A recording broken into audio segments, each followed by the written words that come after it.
जय हिंद दोस्तों, स्वागत है आप सभी का लीगल ज्ञान ऑफिशियल में। ये वीडियो विशेष करके ग्राम प्रहरी यानी ग्राम चौकीदार के जवानों के लिए है। उनसे संबंधित केस माननीय उच्च न्यायालय इलाहाबाद में लंबित है।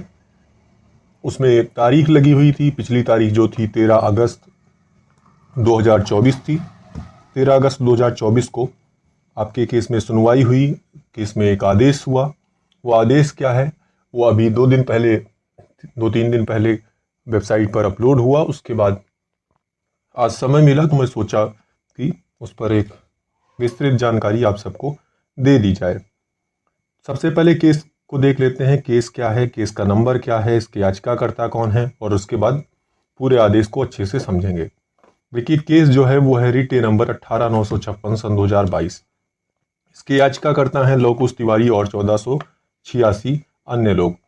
ये केस जो है राजीव शुक्ला जी हैं, उनकी अगुवाई में एक केस दायर किया गया और इसके जो अधिवक्ता हैं श्री शैलेश वर्मा जी हैं, श्री आदित्य प्रकाश वर्मा जी हैं। इस केस में जो प्रतिवादी हैं स्टेट ऑफ यूपी और अन्य लोग हैं। उनकी तरफ से जो अधिवक्ता हैं वो हैं सीएससी। केस क्यों दाखिल किया गया ये भी आप जान रहे हैं।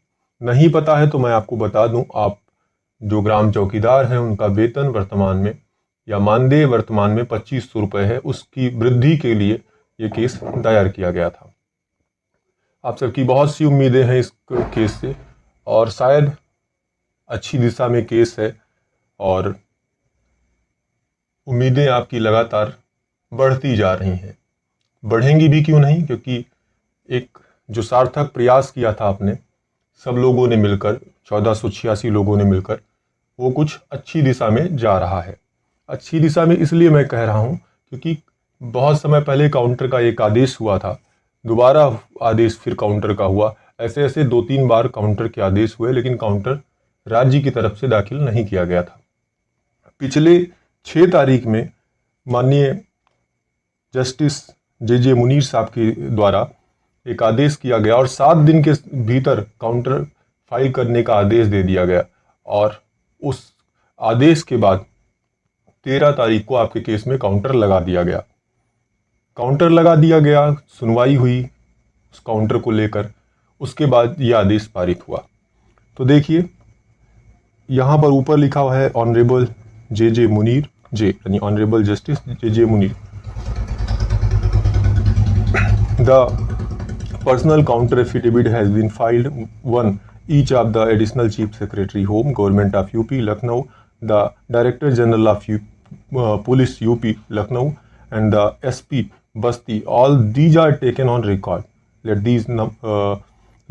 these be numbered by office. Let learned counsel for the petitioners Mr. Aditya Prakash Verma is granted 10 days time to file rejoinder affidavit, and let this matter be listed in additional cause list on 30/8/2024 at 2 PM। अब देखिए, ये जो है 6 तारीख को माननीय न्यायमूर्ति श्री जे मुनीर साहब के द्वारा जो आदेश किया गया काउंटर एफिडेविट फाइल करने के लिए, 7 दिन का समय दिया गया था। 7 दिन के समय पूरा होते होते 13 तारीख को काउंटर एफिडेविट फाइल कर दिया गया। जो लोग कहते थे कि काउंटर एफिडेविट इतने दिन से राज्य, इतने दिन से जो प्रतिवादी है वो फाइल नहीं कर रहे हैं, अब क्यों करेंगे?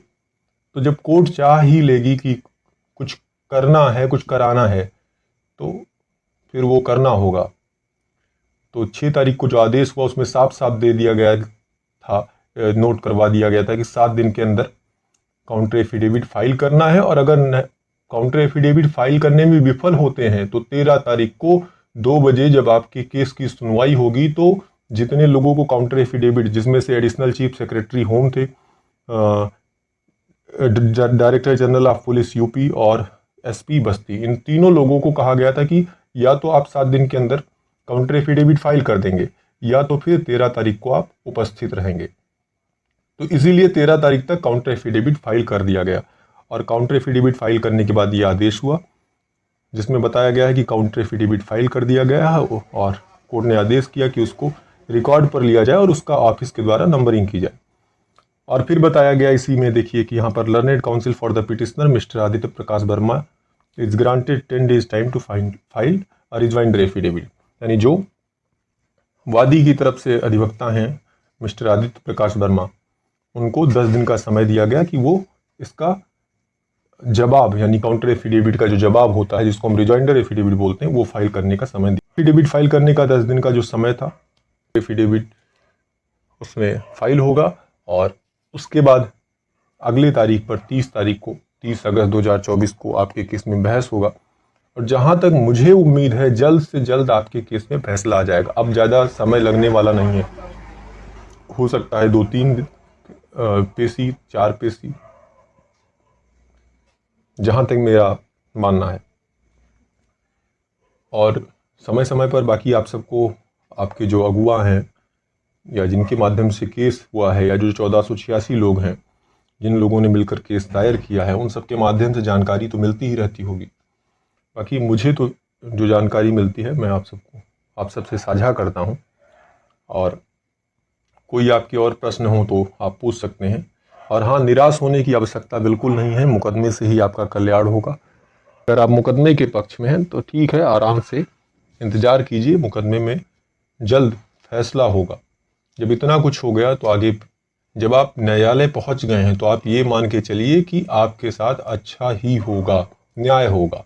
न्याय होगा का मतलब ये है कि अगर आप सही हैं तो आप सही हैं, आपके पक्ष में, अगर आप गलत हैं तो जो सही है उसके पक्ष में।